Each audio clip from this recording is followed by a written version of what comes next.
এক্ষুনি মর্গে আমাদের ডাইরেক্টর জেনারেল অফ পুলিশ অনুরাগ ধানকার সাহেব, ওনার আনন্যাচারাল ডেথ হয়েছে অন ইউনিফর্ম। ওনার অফিস কক্ষে আনন্যাচারাল ডেথ সংঘটিত হয়েছে। দীর্ঘদিনের সম্পর্ক, one of the finest efficient officer Tripura has ever witnessed. উনি, আমি যে এলাকায় থাকি, উনি এলাকার একজন ভোটারও বটে। ওনার এই ঘটনা শুনে আমরা দুজনে একটু মফস্বল ছিলাম, ছুটে এসেছি ওনাকে দেখার জন্য। সমবেদনা জ্ঞাপন করার জন্য। এই মুহূর্তে যেহেতু এটা আনন্যাচারাল ডেথ, আমাদের পক্ষে এই মুহূর্তে এর থেকে বেশি কমেন্ট করা ঠিক হবে না। তবে এটুকু অনুরোধ করব উচ্চপদস্থ পুলিশ আধিকারিকদের কাছে, one of the finest and efficient police অফিসারের এই আনন্যাচারাল ডেথ, তার রহস্য উন্মোচন সত্যিকারের অর্থে নিশ্চিত করবে।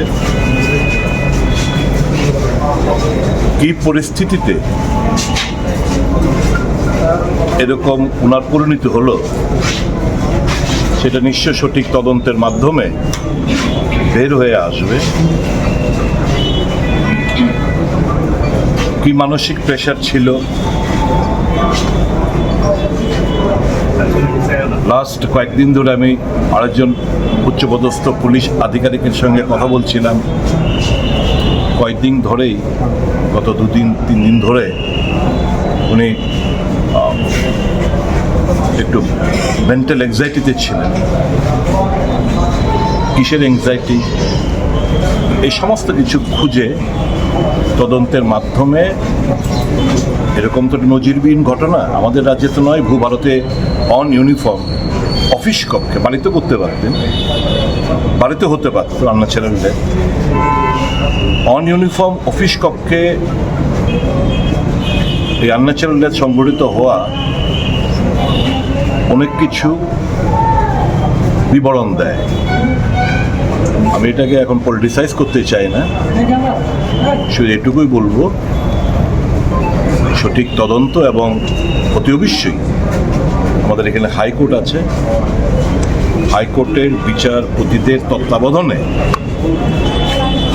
সঠিকভাবে যেন তদন্ত করা হয়, কোনো কিছু যেন হাসাপ না করা হয়, কোনো কিছু যেন ধামাচাপা না দেওয়া হয়। কি পরিস্থিতিতে ওনাকে এরকম সিদ্ধান্ত নিতে আনন্যাচারাল ডেথ সংঘটিত হলো, তা খুঁজে বের করার জন্য ত্রিপুরার একজন নাগরিক হিসাবে আমি অনুরোধ জানাবো সরকারের কাছে। কোনো মানসিক চাপ ছিল, মানে নিশ্চয়ই, সেটাই তো আমি বললাম। একজন उच्च पदस्थ पुलिस अधिकारी बोलছিলেন যে पिछले 2-3 दिन से बहुत दबाव में কি দবাবে ছিল সেটা বের করবে, আস্তে আস্তে তদন্তের মাধ্যমে বের করবে। ওনার স্ত্রীর সঙ্গে কি কথা হয়েছে? ডিপ শক। আমি শুনলাম যে বোধহয় কিছু বলতে চেয়েছিলেন উনি, ওনাকে নাকি বারণ করা হয়েছে কিছু বলার জন্য, এরকমও ঘটনা আমি নাকি শুনেছি। আমাকে আমার সভাপতি বললেন ভদ্রমহিলা কিছু বলতে চাইছেন, বলতে দেওয়া হয়নি। এখানে এসেছি, দেখেছি পোস্টমর্টম হবে। পোস্টমর্টম হওয়ার পরে তখন বোঝা যাবে কি প্রাথমিক কিচ্ছু কমেন্ট করার সুবিধা নেই, কারণ পোস্টমর্টমের আগে যারা আপনারা বুঝেন যে বিজ্ঞানসম্মত যতক্ষণ পর্যন্ত পোস্টমর্টম না হবে কিচ্ছু বলার সুবিধা নেই। এতটুকু জানি, যখন খবর পেয়েছে মাননীয় মুখ্যমন্ত্রী খবর পাওয়ার সাথে সাথে স্পটে গেছেন এবং উনি থেকেই হাসপাতালে পাঠানোর ব্যবস্থা করেছেন, এতটুকু জানি। এখন পোস্টমর্টম হওয়ার পরে বাকি কথা বলে। ওনার স্ত্রীর সাথে এই কথাবার্তা হয়েছে, উনি শক্ট, সুতরাং মোটামুটি কথাবার্তা হচ্ছে দেখেছি। ছেলে কবে নাগাদ আসবে? এটা আমি বলতে পারবো। এখন ওনার এই মানসিক অবস্থা নেই যে ওনার ছেলে কবে আসবে এভাবে জিজ্ঞেস করাটা সঠিক হবে না। এমনি ঘটনাস্থলে কি কিছু পাওয়া গেছে কি? আমি বললাম যে খবর পেয়ে এখানে এসেছি, আমি কীভাবে কমেন্ট করব? কী পাওয়া গেছে না গেছে যতক্ষণ পর্যন্ত পোস্টমর্টম না হবে কিচ্ছু বোঝা যাবে না। একটা মৃত্যুর পর পোস্টমর্টম ইজ মোস্ট ইম্পর্ট্যান্ট, এটা হলো মূল কথা। অফিসেই বটে, হ্যাঁ, অফিসেই মারা গেছে। যতটুকু জানি অফিসে মারা গেছে। স্যার, মানিক সরকার এবং জিতেন্দ্র চৌধুরী অভিযোগ করেছেন রাজ্যের অফিসাররা নাকি কাজ করতে পারছেন না সম্মানের সঙ্গে। আমরা এমন কোনো দায়িত্বহীন কথা